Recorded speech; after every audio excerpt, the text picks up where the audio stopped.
How's it going, everyone? Just thought I'd come on here. I'm Andre, I'm the treasurer of Our Northern Ireland Voice.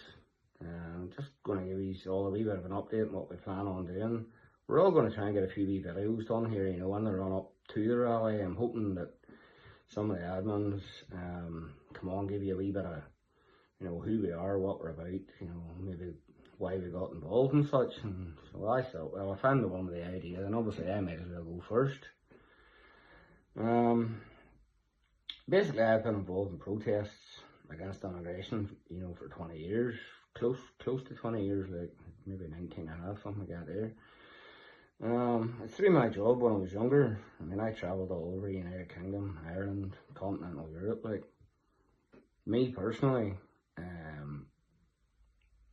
I realised that everywhere you went that had heavy multiculturalism or heavy immigration, whatever way you want to put it, that when people are telling you the same story all the time, not everybody can be lying to you. I remember having a conversation in northwest Italy many years ago. I think it might have been 2016. I was there for work. Couldn't be working because the rain was stopping us, and I spoke to a woman who was actually from southeast Italy, and she asked me where I was from. She hadn't got perfect English, but she spoke very well. And I remember her saying to me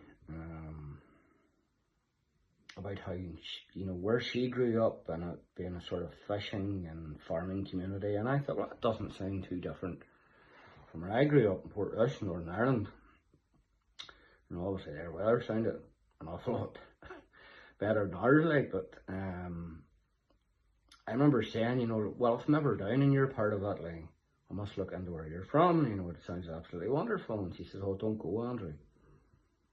I said, why not? And she says, the black man came. I said, what do you mean? The black man came. And she says, well, North Africans, Eastern Africans from Somalia, Muslims from the Middle East came, and she's just talked about drugs and crime and rape and all the rest. It's just one story that always stuck in my mind.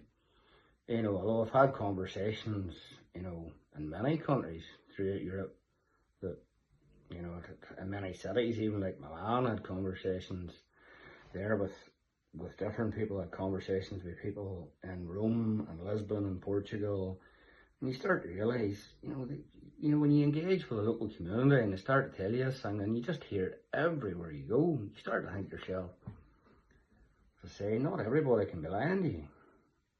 How it's, especially if you speak to the older generations, and they tell you how it's changed in their lifetime.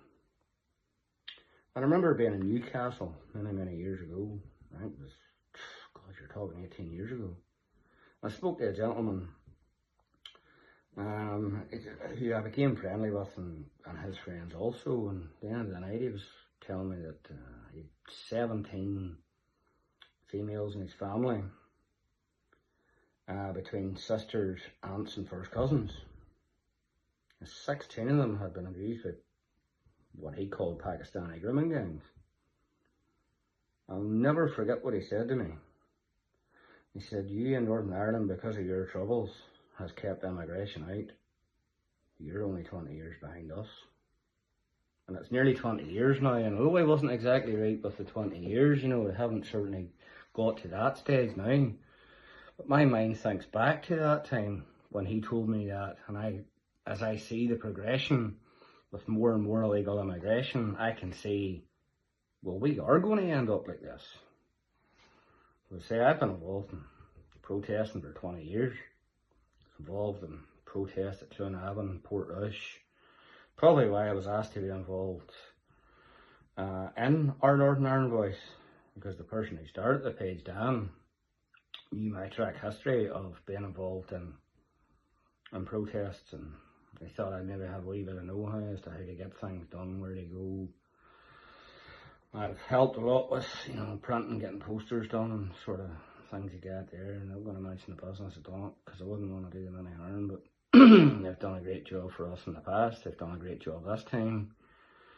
As I say, hopefully the other admin videos a wee bit shorter and sweeter, than mine, like, but obviously this is the first one, so it was always going to be a wee bit longer, just trying to explain, what we're doing, who we are. And thanks to everybody that has supported us. I know the page is full of lefties. I know there's plenty of people watching what we're doing and trying to gather information, one thing or another. Like, but anybody that's genuinely here for the same reasons as us, who generally thinks that one rape of any woman from this country by an illegal immigrant is too many, well then thank you for being here. I'll look forward to seeing you on the 4th of April. Cheers.